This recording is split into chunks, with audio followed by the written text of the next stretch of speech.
സുവിശേഷം 17-ാം അധ്യായം 1 മുതലുള്ള വാക്യങ്ങൾ. 6 ദിവസം കഴിഞ്ഞ ശേഷം യേശു പത്രോസിനെയും യാക്കോബിനെയും അവന്റെ സഹോദരനായ യോഹന്നാനെയും കൂട്ടി തനിച്ച് ഒരു ഉയർന്ന മലയിലേക്ക് കൊണ്ടുപോയി. അവരുടെ മുൻപാകെ രൂപാന്തരപ്പെട്ടു. അവന്റെ മുഖം സൂര്യനെപ്പോലെ ശോഭിച്ചു. അവന്റെ വസ്ത്രം വെളിച്ചം പോലെ വെള്ളയായിത്തീർന്നു. മോശയും ഏലിയാവും അവനോട് സംഭാഷിക്കുന്നതായി അവർ കണ്ടു. അപ്പോൾ പത്രോസ് യേശുവിനോട്, കർത്താവേ, നാം ഇവിടെ ഇരിക്കുന്നത് നന്ന്. നിനക്ക് സമ്മതമെങ്കിൽ ഞാൻ ഇവിടെ 3 കുടിൽ ഉണ്ടാക്കാം, ഒന്ന് നിനക്കും, ഒന്ന് മോശയ്ക്കും, ഒന്ന് ഏലിയാവിനും എന്ന് പറഞ്ഞു. അവൻ പറയുമ്പോൾ തന്നെ പ്രകാശമുള്ള ഒരു മേഘം അവരുടെ മേൽ നിഴലിട്ടു. മേഘത്തിൽ നിന്ന്, ഇവൻ എന്റെ പ്രിയപുത്രൻ, ഇവങ്കൽ ഞാൻ പ്രസാദിക്കുന്നു, ഇവന് ചെവി കൊടുപ്പീൻ എന്നു ഒരു ശബ്ദവും ഉണ്ടായി. ശിഷ്യന്മാർ അത് കേട്ടിട്ട് ഏറ്റവും ഭയപ്പെട്ട് കവിണു വീണു. യേശു അടുത്തു ചെന്നു അവരെ തൊട്ടു, എഴുന്നേൽപ്പീൻ, ഭയപ്പെടേണ്ട എന്ന് പറഞ്ഞു. അവർ തലപൊക്കിയാറെ യേശുവിനെ മാത്രമല്ലാതെ ആരെയും കണ്ടില്ല. അവൻ മലയിൽ നിന്ന് ഇറങ്ങുമ്പോൾ യേശു അവരോട്, മനുഷ്യപുത്രൻ മരിച്ചവരുടെ ഇടയിൽ നിന്ന് ഉയർത്തെഴുന്നേൽക്കും വരെ ഈ ദർശനം ആരോടും പറയരുത് എന്ന് കൽപ്പിച്ചു.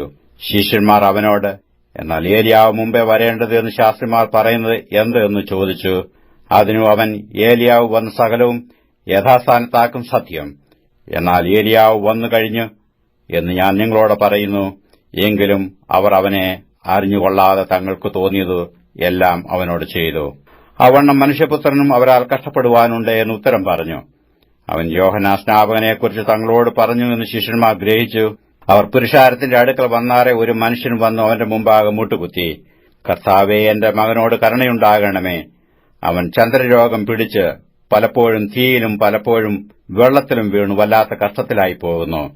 ഞാൻ അവനെ നിന്റെ ശിഷ്യന്മാരുടെ അടുക്കൽ കൊണ്ടുവന്നു, എന്നാൽ സൌഖ്യം വരുത്തുവാൻ അവർക്ക് കഴിഞ്ഞില്ല എന്ന് പറഞ്ഞു.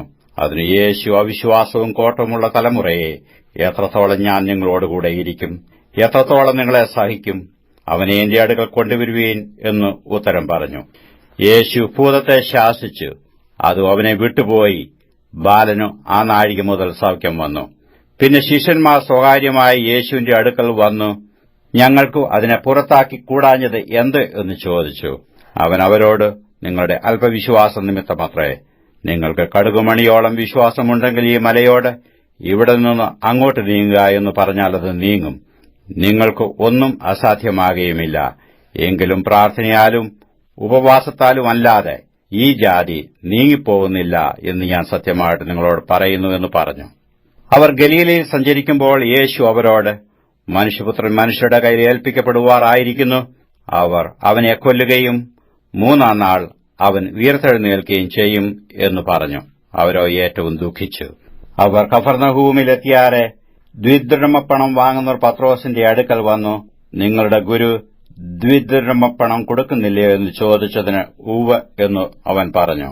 അവൻ വീട്ടിൽ വന്നപ്പോൾ യേശു അവനോട്, ശിമോനെ, നിനക്കെന്തു തോന്നുന്നു? ഭൂമിയിലെ രാജാക്കന്മാർ ചുങ്കമോ കരമോ ആരോടോ വാങ്ങുന്നു, പുത്രന്മാരോടോ അന്യരോടോ എന്ന് മുന്നിട്ട് ചോദിച്ചതിന് അന്യരോട് എന്നു അവൻ പറഞ്ഞു. യേശു അവനോട്, എന്നാൽ പുത്രന്മാർ ഒഴിവുള്ളവരല്ലോ. എങ്കിലും നാം അവർക്ക് ഇടർച്ച വരുത്താതിരിക്കേണ്ടതിന് നീ കടലിലേക്ക് ചെന്ന് ചൂണ്ടലിട്ട് ആദ്യം കിട്ടുന്ന മീനിനെ എടുക്ക. അതിന്റെ വായ് തുറക്കുമ്പോൾ ഒരു ചതുദ്രഹ്മപ്പണം കാണും. അത് എടുത്ത് എനിക്കും നിനക്കും വേണ്ടി കൊടുക്ക എന്ന് പറഞ്ഞു.